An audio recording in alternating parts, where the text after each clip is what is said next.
Hello दोस्तों, स्वागत करती हूँ आपका मेरे YouTube channel Shikha the village girl में। कैसे हैं आप सब। और दोस्तों देखिए, आज मैंने कोशिश की कि हमने इस रबी की फसल में जितनी भी फसलें हैं आप तक पहुंचा पाएँ। पास ही में देखिए हमारा गेहूं लग रहा है। हमने आपको सरसों के खेत भी घुमाए, आलू भी दिखाए, आलू की खुदाई भी दिखाई। और आज मेरा मन हुआ, मैं यहाँ से गुजर रही थी तो मेरा मन हुआ कि मैं आपको अपने जो धनिया का जो खेत है वहाँ पर लेकर आऊँ। अब मैं आपको धनिया के खेत के पास ज़रूर लेकर आई हूँ, लेकिन दोस्तों यहाँ इतनी प्यारी खुशबू आ रही है, ऐसा लग रहा है पता नहीं कब कब जो है वो धनिया का छौंक लगने वाला है और हमारी दाल जो है बिल्कुल प्रिपेयर होने वाली है। इतनी खूबसूरत सी फसल आई है हमारी इस बार धनिया की भी। हमारा जो सरसों की फसल बहुत बेहतरीन है और उसके साथ साथ धनिया की फसल जो है वो बहुत ही बेहतरीन आई है। आप इन धनिया के फूलों को देखेंगे ना तो मुझे नहीं पता कि कभी आपने फूलों के गार्डन की विज़िट की या नहीं, लेकिन अगर कभी आप इस धनिया के बगीचे में भी आएँगे ना तो आपको ऐसा फ़ील होगा जैसे कि आप किसी सिटी ऑफ गार्डन में है, मतलब कोई गार्डन की सिटी है और इतने खूबसूरत से फूल होते हैं इस धनिया में।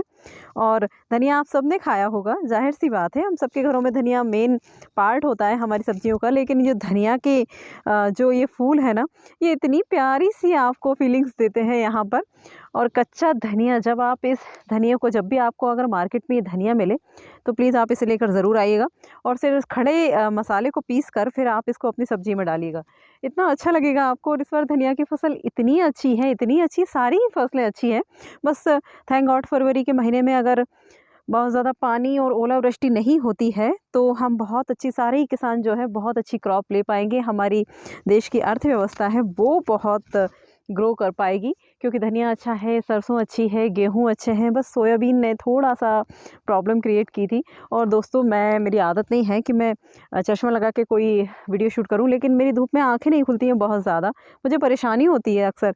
तो पापा ट्रैक्टर जैसा है, ट्रैक्टर में तो कवर होता है ऊपर से, तो हम थोड़ा-सा उससे शेड में आ जाते हैं।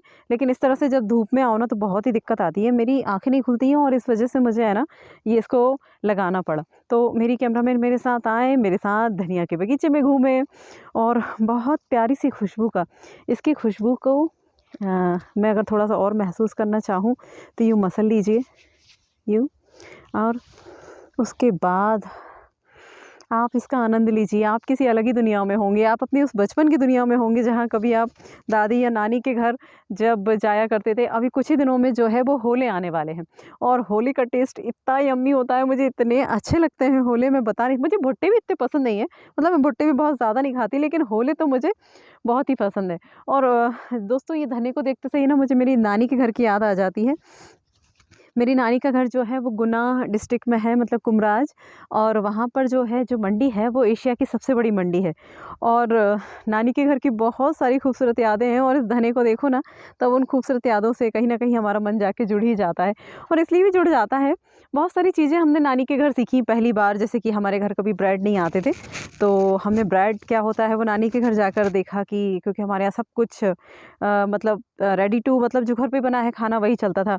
हमने पहली बार ब्रेड वहीं पर टेस्ट किए, ब्रेड क्या होते हैं। और हमारे घर पे तो शिकाकाई और इन सब से हम अपने हेयर वॉश करते थे, लेकिन मेरी नानी क्या पहली बार देखा कि हाँ, शैम्पू क्या होता है। मतलब बहुत इतनी सारी यादें जुड़ी हैं। कभी मैं अपनी नानी के घर भी आपको लेकर जाऊँगी, वहाँ भी बहुत अच्छी बाड़ी है, वहाँ भी आपको लेकर चलूँगी। फ़िलहाल तो आप मेरे साथ यहाँ धुनी रमा के बैठ जाइए और धनिया के खेत का आनंद लीजिए।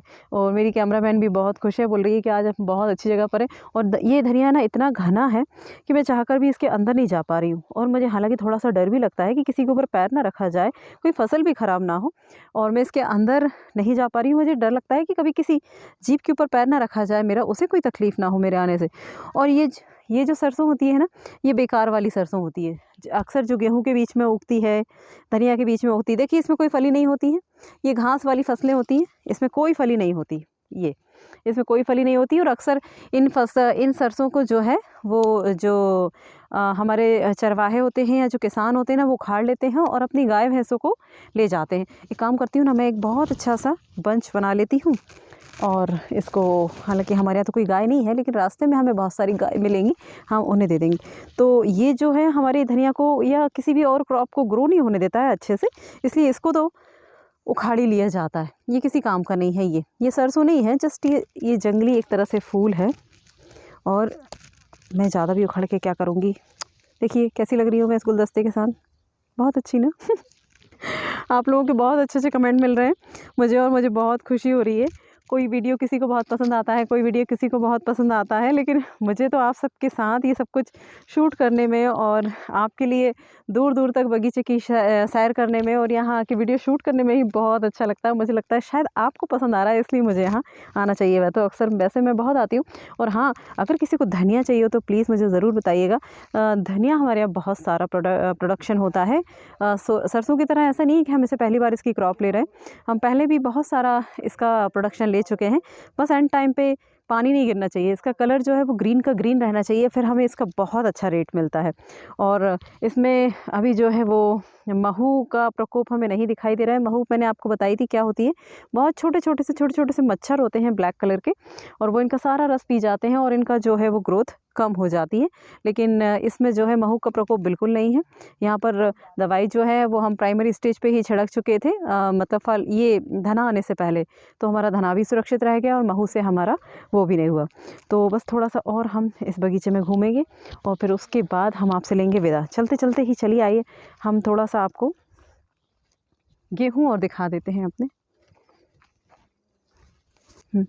और देखिए पास ही में हमारे जो है वो गेहूँ की फसल लहरा रही है और इस बार गेहूँ की फसल भी बहुत अच्छी है, कितनी घनी-घनी सी है।